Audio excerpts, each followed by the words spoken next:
Good evening, everybody.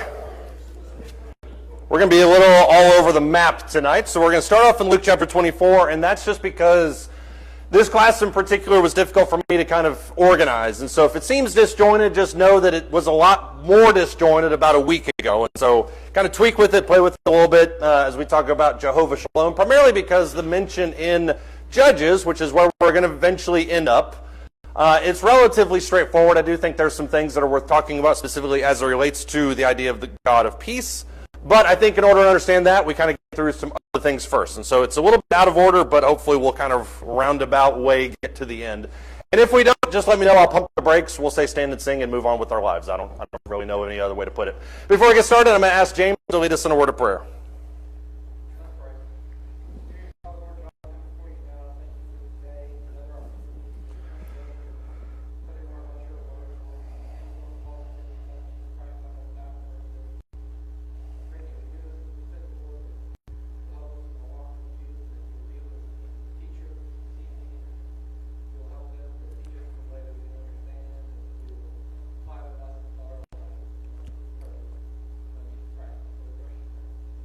Amen. Thank you.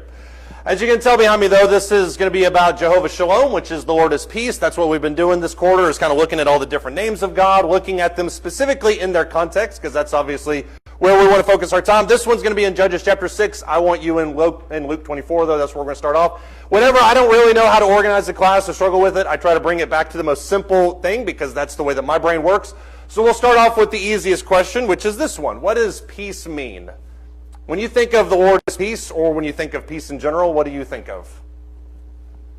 I really hope we nail this first one, or it'll be a really long night. Okay, so Jerry says no war. You're exactly right about that. Calmness, Curtis? No strife. So no war, no strife. So both of those kind of about the idea of no conflict. Calmness is more of a positive aspect of it. Yeah.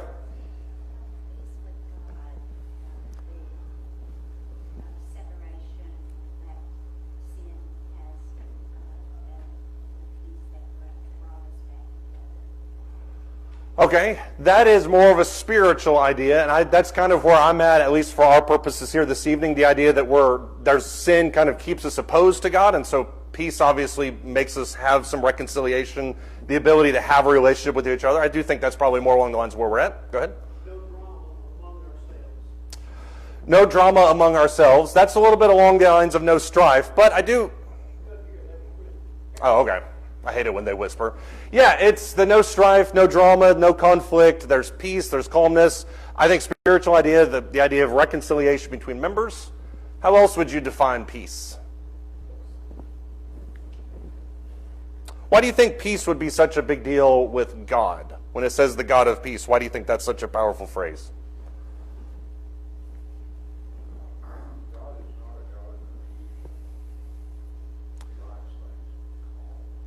He does like things calm. That doesn't mean that there's not energy and excitement and things happening, but you're right. I mean, he likes calm. He doesn't like chaos or confusion. That's 1 Corinthians 14. Yeah. Paul?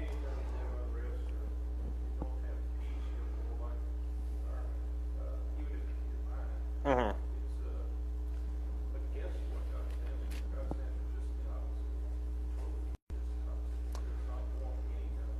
Right. He doesn't want any kind of strife. And that's, sometimes we create it unnecessarily. There's where the drama comes in. We create it for our own purposes because we're trying to jockey for position. The ultimate idea with God is that He has the preeminence over everything. So especially in our relationship with Him, there should be peace because there's no strife over Him. So that's kind of a roundabout way of getting back to it, but I do think you're spot on with that one.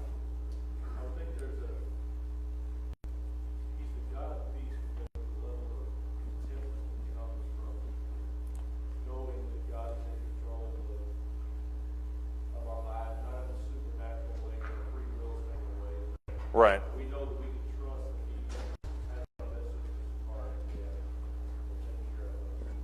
Yeah, if you describe it as the God of peace, then there has to be, as Joe put it, there has to be stillness and contentment. And that could very well be because of what you mentioned, the understanding that God's in control and He's all powerful. So what purposes do I have in jockeying against that, kicking against that? What do I need to be concerned about? We'll get Sandra and then Ray, and then we'll keep moving.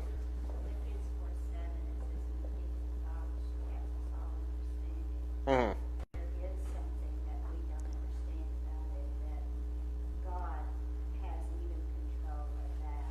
Right.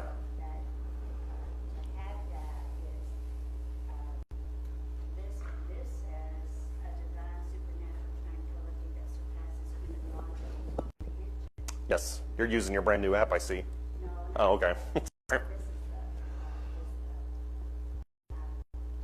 Well, I just did a lesson about AI. You can't use that. Yeah. Yeah.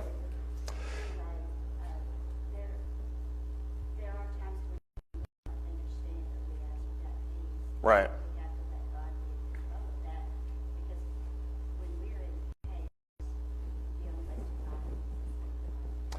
Yeah, I think that's true. I mean, that goes a little bit with what Kyle mentioned, the ability to find peace in God. And Philippians talks about the peace that surpasses understanding. I think all of that is built in. There's a confidence in coming with salvation, a confidence with understanding God's in control. The difficulty comes in us accepting and leaning on that peace, because I think that's the difficulty that we have. But I do think you're right about that. Right? God is also a God of love, and you can't have love without having peace, and vice versa. Right. Yeah, if God is love and He's justice and He's calmness and He's all the things that we kind of lump in with Him this quarter, then peace has to come about with that, because that's the natural byproduct of all the other things. If He's powerful and He's strong and He's wise, if He's everlasting, I think all that goes in there together. Look in Luke chapter 24, starting verse 36, because there's little moments. The reason I ask this, it's a very generic question. The reason I ask this is because it does have specific application. Go ahead.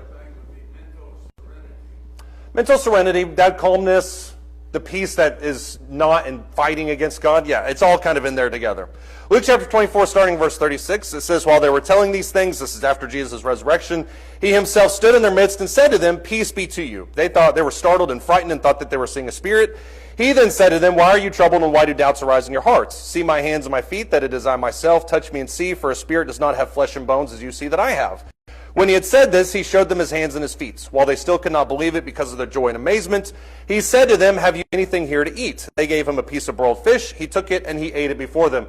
This is a shockingly mundane type of account when you're talking about the resurrection of Jesus. It's not fantastical like John puts it. It's not commission-based like Matthew puts it. It's literally 7 verses where Jesus appears. They're scared. He eats a fish. They move on. The very first thing, though, He says to them when He appears in front of them is this phrase, peace be to you. Why does He say this to them? He doesn't say hello, which would have been acceptable. He says, peace be to you. Why say that?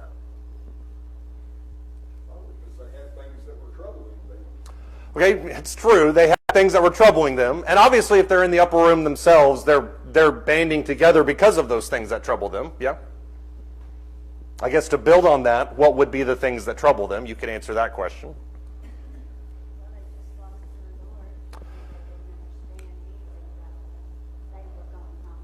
Okay, they just lost their Lord. They didn't really understand anything about that. They're going home. It's impossible to know what they would have done after this. I would imagine you're right. Eventually, they just kind of go to their own place and they move on with their lives. Yeah, John? Right. Exactly.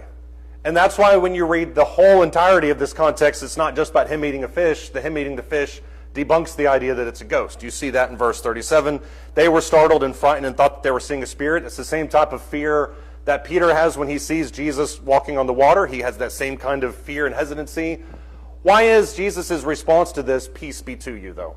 If there is something that's bothering them, why does He say, peace be to you? What are they frightened about in this moment?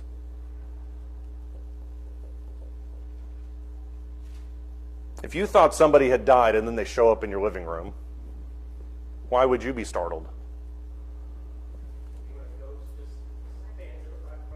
No, it's not a ghost. The text is very clear about that. I got you. And the sentiment is true, yes. Why would you be terrified?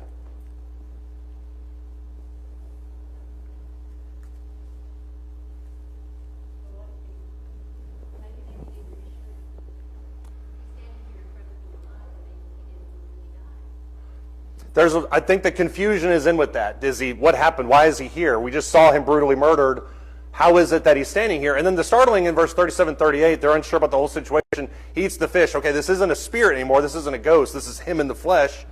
The only explanation that you could have if you're an apostle looking at this is something supernatural. This is either God in the flesh. This is something divine. This is something that's way more powerful than I have. The idea of him saying peace to them is to calm them in the presence of God. I think that's really the reason why. Just before this, you had two disciples that were going to Emmaus. Right.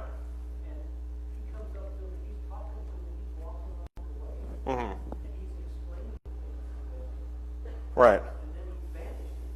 Yeah. So they come back and say, the Lord is really good. Right. So the apostles are going, is he really? Yeah, there's an unsureness there. They understand that he's risen. They've heard that he's risen. Now that they're faced with him in the flesh, now they realize that they're in the presence of deity, they're in the presence of God. And so I think there's two components of this. Number one is literally what we just read there in verses 36 through 43. There's the shock factor, the presence of Jehovah. That's the natural response that anybody should have. When you look at verses 44 through verse 49, the commission aspect comes into play. And that's what I think is the dual nature of this discussion. He says in verse 44, these are my words I spoke to you while still with you, that all the things which are written about me in the law of Moses and the prophets must be fulfilled. Verse 45, he opens up their mind to understand the scriptures. The first part of this idea is that he appears to them. That's what's overwhelming. But he appears to them so that he can commission them onto something better. And so the peace idea is, if you're going to be paranoid, terrified, if you're going to be overawed by the presence, then you can't do the work that I've set out for you. You have to be calm and you have to be in line with me, and now we can work together. And I think that's why he says that very first thing when he says, peace be to you. Does that make any sense, John? Well, he had died Right. and been risen, so death had been conquered. Right. And that didn't only apply to him, but it would apply to them too. Right. So they, in seeing, he said, touch me, he said, see my hands and my feet. Right. You're proving that he died, but he's back from the dead. Right. And that should have given them peace to know that they had, that death had been conquered for them all. Right. If you're looking at it from a logical perspective, that's the way that it should have gone. And I think that is the way it went. I mean, if you look at Luke 24, they seem to follow with what Jesus says. But initially, that shock of being in the presence of power like that, they're overwhelmed. And that's when Jesus says, peace be to you. I'm coming in peace. There's nothing really to be terrified here. You see this. I'm present in front of you. Now let's get on with the work. Go ahead. I wonder too if there was almost had an aha moment. There was multiple times where Jesus foretold his resurrection, and they had a hard time Yeah. understanding that in practice what was actually going to happen. And now here he is. Right. They thought he was dead, and now he's alive and standing in front of them. And so all those conversations they had were coming to a head with this one moment. Right. Yeah, I mean, and take it a step further, it's not that they had a hard time believing it, they just didn't believe it. I mean, there's no record that any of them really grabbed hold of that promise. Now that promise is front and center for them to believe, and so you're right, I think they are probably overwhelmed by it. That's the kind of the dual nature of this, is in order for Jesus to, he has to appear, he has to be resurrected because he has to beat death. That's the whole story of that one. But then now the apostles have to carry that message further. In order to operate like that, they have to have confidence in what they're seeing, but they also have to have peace inside their heart. They have to have kind of this contentment that goes with it. That's exactly what happens in Isaiah chapter 6. If you look in Isaiah 6, it's the exact same scenario, exact same type of thing. Much more famous account, I would argue, than the one that's in Luke 24. Isaiah chapter 6, starting verse 1. It says, in the year of King Uzziah's death, I saw the Lord sitting on a throne, lofty and exalted, with the train of his robe filling the temple. Seraphim stood above him, each having 6 wings. With 2 he covered his face, with 2 he covered his feet, with 2 he flew. 1 he called out to another, and he said, holy, holy, holy is the Lord of hosts. The whole earth is full of his glory. The foundations of the thresholds trembled at the voice of him who called out, while the temple was filling with smoke. And then he said, verse 5, talking about the prophet Isaiah, woe is me, for I am ruined, because I am a man of unclean lips, and I live among a people of unclean lips, for my eyes have seen the King, the Lord of hosts. Why is Isaiah terrified in Isaiah 6? You would be too, I would be too. Let's just...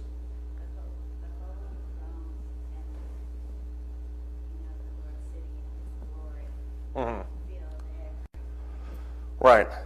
He sees the throne, he sees the glory, it fills everything. Go ahead. He sees contrast between his mortal life and his mortal ways. Right. And that of holiness, pure and rich. Exactly. I mean, you can, and any of us would be awed by the presence of God. I don't think that's up for debate. If we all saw God in his glory like this, we'd all be overwhelmed by it.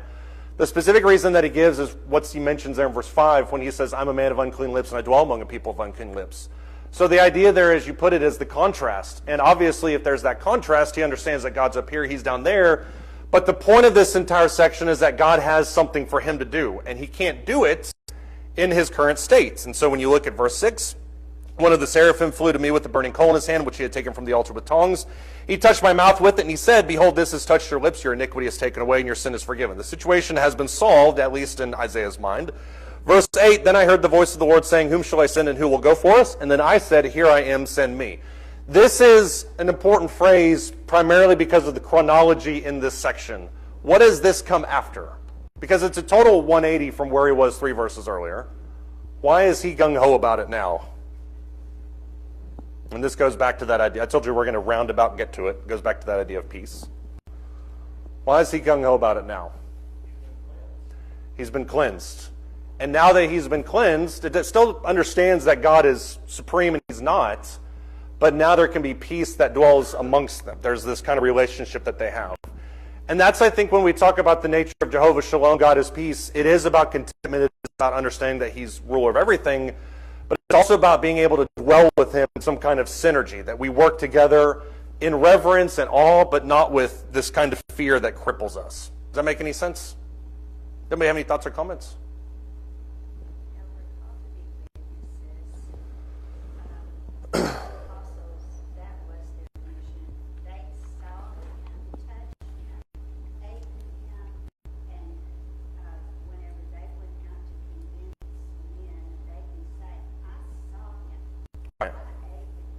Right.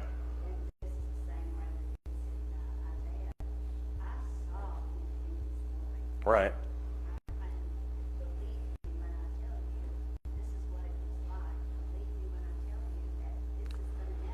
Yeah. Yeah, and they're several months, days, years removed from that moment.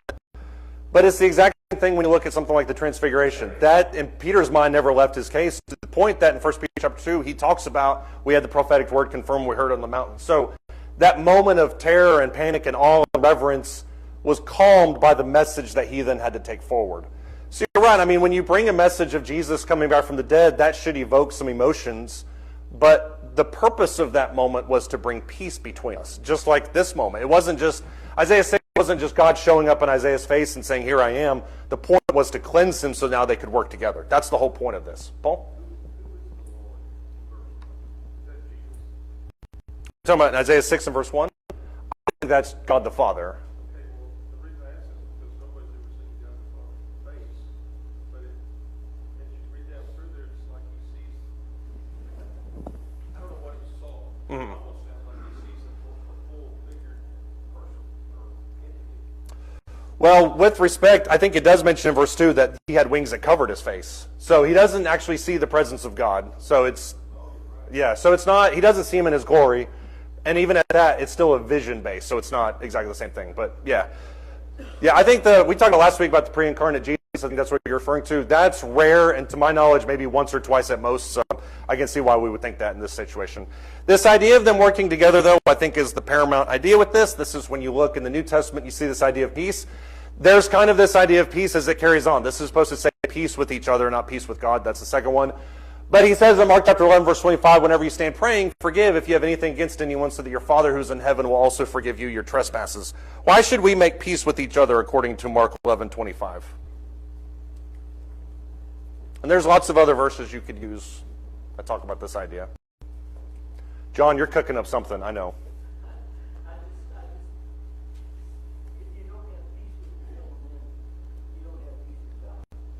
That's true. And to kind of put an asterisk on that, Romans says, as much as it depends on you, be at peace with all men. Or maybe that's Hebrews. But yeah, I mean, there is an asterisk on there, the idea of going and trying to create peace. Yeah. Why is that? That if you don't have peace with your fellow man, you can't have peace with God?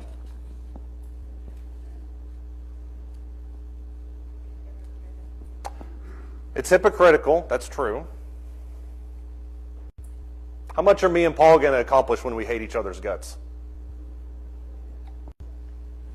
And it's all because of that last comment you just made. But I'm just kidding. If we are at odds, there's not much that we can accomplish. As much as we may say, hey, we have peace with God, we can't accomplish much together. So Mark 11:25 talks about the peace that we have with each other, primarily because you can go and actually do stuff. You can have your sins forgiven. They can have theirs.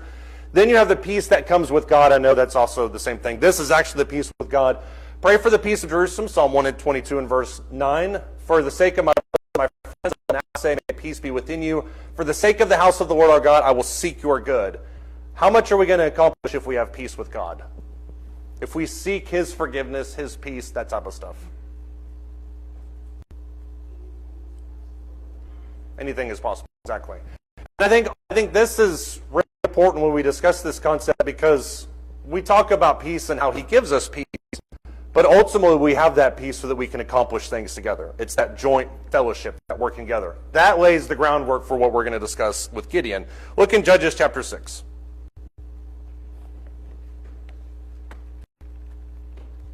It took us 25 minutes to get here, but I think that was time well spent. Judges chapter 6. Somebody sum up the story of Gideon in 30 seconds or less, and I will be timing you.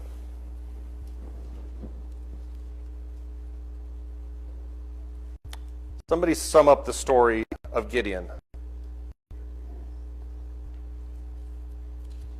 He was the least among his people. Right. Yet God called him to serve a purpose and gave him what he needed to serve to complete that. Right. He was the least, as by his own admission, he was the least in his family, in the clan, in the tribe, the smallest tribe. But, as you mentioned, God gave him what he needed in order to continue and do the task that God set out for him. What's the rest of the story of Gideon? Because when we talk about Jehovah-Shalom, it's easy to say, well, he did this with God. But there's a part 2 to Gideon's story that kind of muddies the waters a little bit. With the battle, God put him in a position where the only way he could win was with God's help. That's true. He cut his army down to a very small army. Right. And he did that, God did that, so that we would recognize who was winning that victory. Yeah, well, I mean, when he cuts it down to 300, there's no question that 300 against the Midianite numbers, which I think is 20,000 plus, I could be wrong on that. There's no question who's responsible for the victory. And God even says that. The reason I'm whittling this down is so that everyone understands who won this battle. What happens after that, though? Because Gideon just doesn't ride off into the sunset, as much as we would love for him to. They want to make him ruler of them. Mm-hmm. No, but Gideon will go. Right. There's a little, it's an interesting post-text, part 2 of the story, because we stop with the Midianites, and that's that. Immediately after that, he then goes into battle. It's a very violent battle that he then erupts with other people. They try to make him king. He rejects it, but he does isolate his relationship with God to a level that is borderline unhealthy. And I think that's really where you see this Jehovah-Shalom start to kind of go toxic, at least in his life. In Judges chapter 6, starting in verse 1, and this is this whole kind of backstory with what's happening with Gideon. Verse 1, it says, the sons of Israel did what was evil in the sight of the Lord. That's not really going to change much throughout the story of Gideon. The Lord gave them into the hands of Midian 7 years. The power of Midian prevailed against Israel. Because of Midian, the sons of Israel made for themselves the dens, which were in the mountains and the caves and the strongholds. For it was when Israel had sown that the Midianites would come up with the Amalekites and the sons of the east and would go with them. So they would camp against them and destroy the produce of the earth as far as Gaza, leave no sustenance in Israel, as well as no sheep, oxen, or donkey. The situation is pretty bleak. If you look at Judges chapter 6 and verse 1, it's been 6 verses talking about how Israel is essentially stripped bare. Personifies the idea of the Midianites as locusts. They just kind of destroy everything. If you look in verse 7, this is when God is now saying, look, I'm just waiting for some kind of repentance. It says God sent a prophet to them in verse 8, saying, thus says the Lord, the God of Israel, it was I who brought you up from Egypt, brought you out from the house of slavery. I delivered you from the hands of the Egyptians and from the hands of all your oppressors, dispossessed them before you gave you their land. And I said to you, I am the Lord your God. You shall not fear the gods of the Amorites in whose land you live, but you have not obeyed me. What's the relationship like between God and Israel at this point?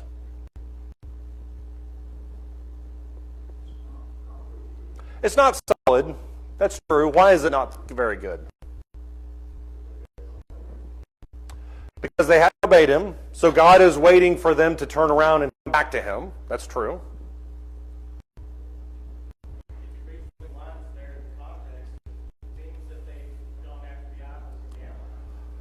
Right. I think there's definitely some idolatry that takes place there, and that's going to be heightened in the story of Gideon when the very first thing Gideon is tasked to do is go tear down Baal and Asherah. So you know that's happening. You know it's in his center. They're engaged in it where they shouldn't be, and there's this disconnect between God and Israel. This story to me is fascinating primarily because of Gideon's positioning. If you look in verse 11, the angel of the Lord came and sat under the oak that was in Ophrah, which belonged to Joash the Abiezrite, as the son Gideon was beating out wheat in the winepress in order to save it from the Midianites. The angel of the Lord appeared to him and said to him, "The Lord is with you, O valiant warrior." I don't think Gideon understands that he's talking to an angel at this point. I think he's just talking to a stranger. Gideon said to him, "O my Lord, if the Lord is with us, why then has all this happened to us? And where are all his miracles which our fathers told us about, saying, did not the Lord bring us up from Egypt? But now the Lord has abandoned us and given us into the hand of Midian." What is Gideon's perspective on the situation? That God has forsaken him. Why does he have this opinion? And you can make a really interesting modern day parallel. Why do we hold this opinion? Go ahead.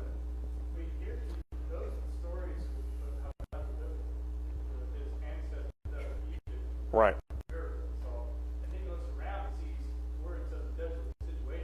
Right. Yeah, it's both an understanding position for him to be in, but it's also plainly obvious to us who are reading it, primarily because we get 10 verses of backstory why there's no peace between God and Israel. Why do you think that Gideon has this posture? He believes that God has abandoned them. God is operating from the position of, you guys have disobeyed me. Why is Gideon essentially anti-God at this point? He's not really, but he's against him in some ways. Go ahead.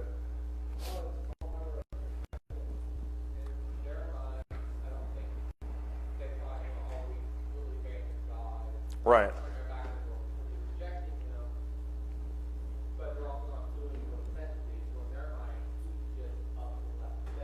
Right.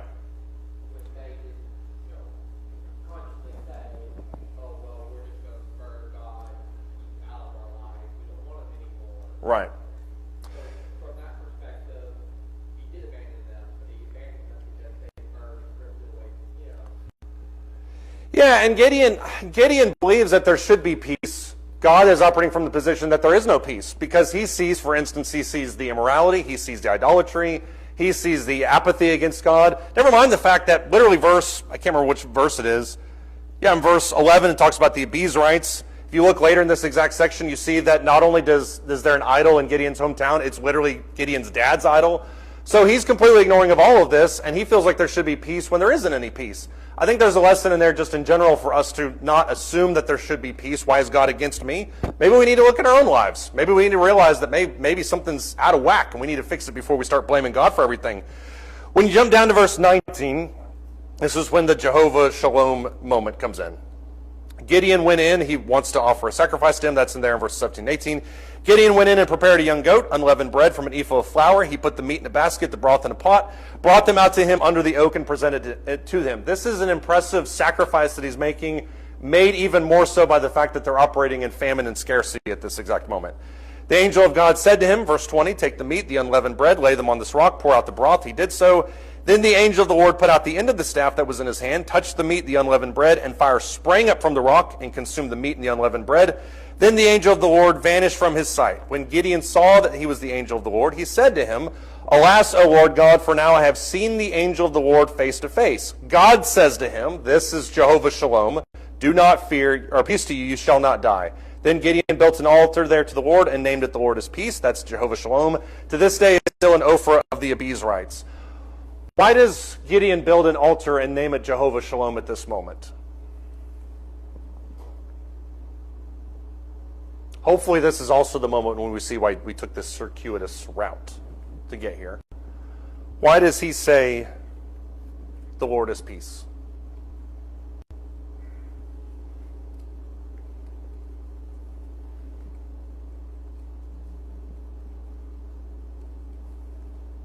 If I offer a sacrifice and it erupts in flames, I don't know if peace is the word that I would use.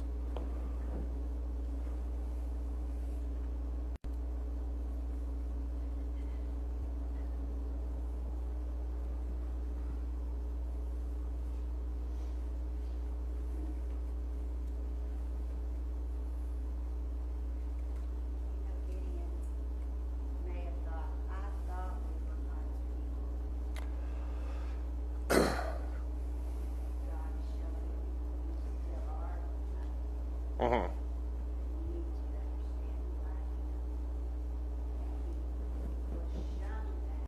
Right.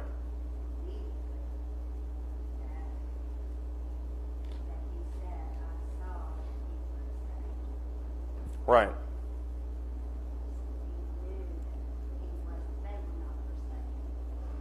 Well, that's true, and that's where he gets to finally when you look in verses 23 and 24. The first 10 verses show that God is very much at odds with Israel because of disobedience. All this is happening because of their apathy and their disobedience towards God. Gideon is operating from the perspective of, I don't understand why God's not here. He should be here. We know he's been here in the past. Why is he not here? Now he comes face to face with God, and he lives. And that's when he comes up with the altar of Jehovah-Shalom. Why is that the altar that he uses? Why that name?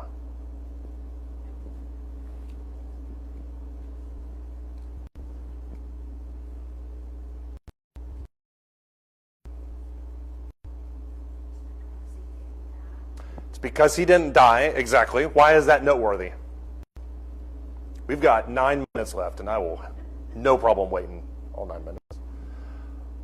James, go ahead.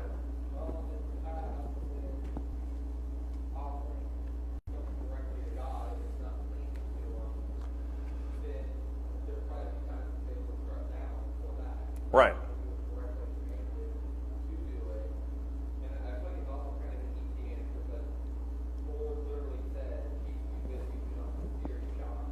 Right.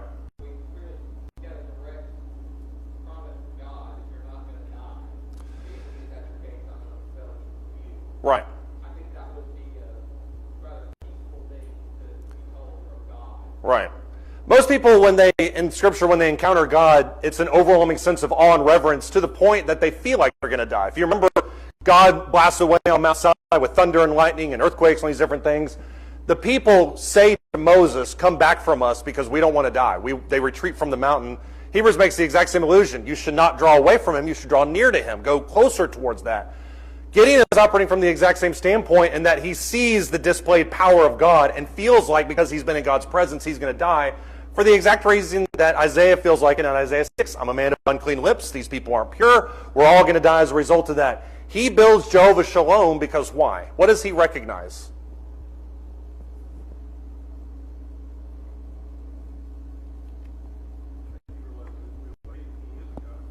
Exactly. That relationship can exist even in the midst of all this sin as long as we do God's will. That's, I think, why he builds this. He understands that there can be peace between God and man. When God builds the tabernacle and tells the Israelites to build the tabernacle in the book of Exodus, he makes it very plain that I cannot dwell amongst you guys and live. That's just not a relationship we can have. The tabernacle operates as that conduit between us. We can meet together in the tent of meeting. We can have our existence together, but we can't do it outside of that. That's where Jehovah-Shalom comes in. It's that intersection of him and deity. We're going to meet together here. Gideon's story is really important because after he does this with the Midianites, he then cycles back and really leans into this relationship with God. Look in Judges chapter 8. Gideon is, in my opinion, a very religious, he's a very fervently religious human. And this encounter with the Midianites, he kind of dials it up, and he's really trying to lean into this relationship. Judges chapter 8, starting verse 22. The men of Israel then say to Gideon, roll over us, both you and your son, also your son's son, for you have delivered us from the hand of Midian. Gideon then said to them, I will not rule over you, nor shall my son rule over you. The Lord shall rule over you. That's a perfect response. I'm not going to be your king. God's going to be your king. That's the way it should be.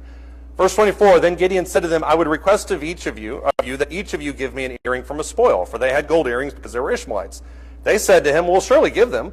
They spread out a garment, every one of them threw an earring from them from a spoil. The weight of the gold earrings that he requested was 1,700 shekels of gold, besides the crescent ornaments, the pendants, the purple robes, which were on the kings of Midian, besides the neckbands that were on their camels' necks. Gideon made it into an ephod, placed it into the city Ophrah, and all Israel played the harlot with it there, so that it became a snare to Gideon and his household. Why does Gideon build an ephod? He builds the Jehovah-Shalom, the peace. That's what he leans into. Why does he create an ephod? And this is where Jehovah-Shalom that idea goes south. Why does he build an ephod, which is a distinctly religious thing? May not have been how he intended it, but that's certainly how the Israelites looked at it.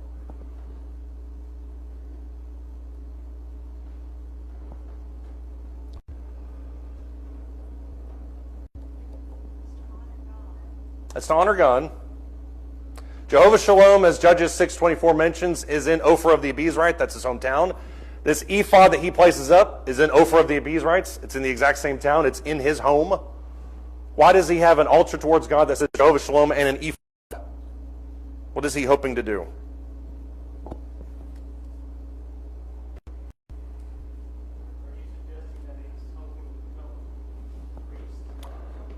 I'm not suggesting that. I think that there is a religious reason why he did this. I think he wants to lean into this idea of creating this relationship with God. God establishes peace between the two of them.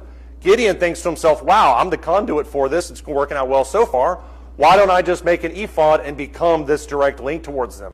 What's the problem with that according to verse 27?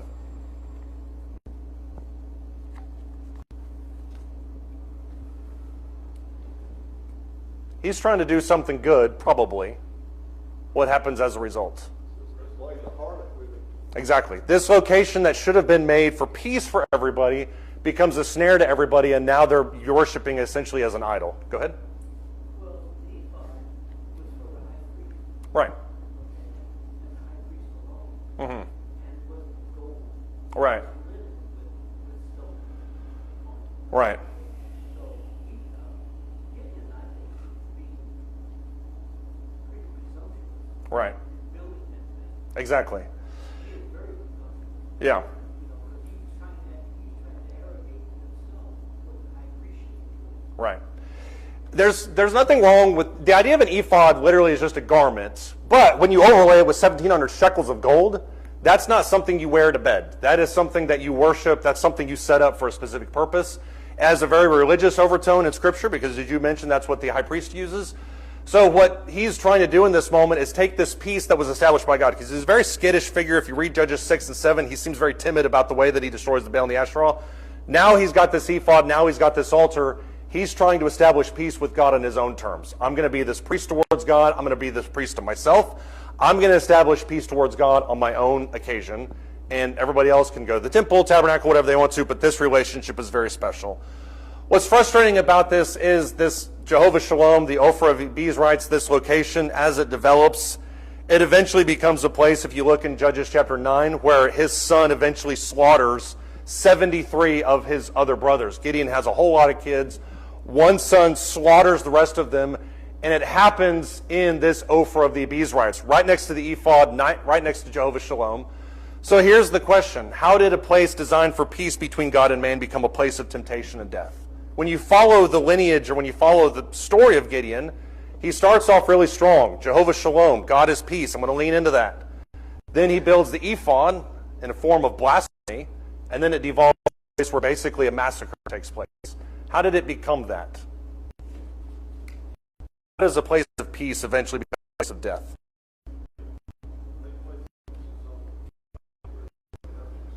Exactly.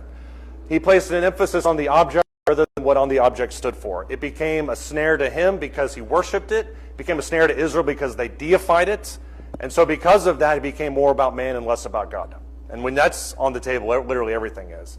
Peace is only established when God's the one that's in control. And I think that's the lesson behind that. Does anybody have any thoughts or comments?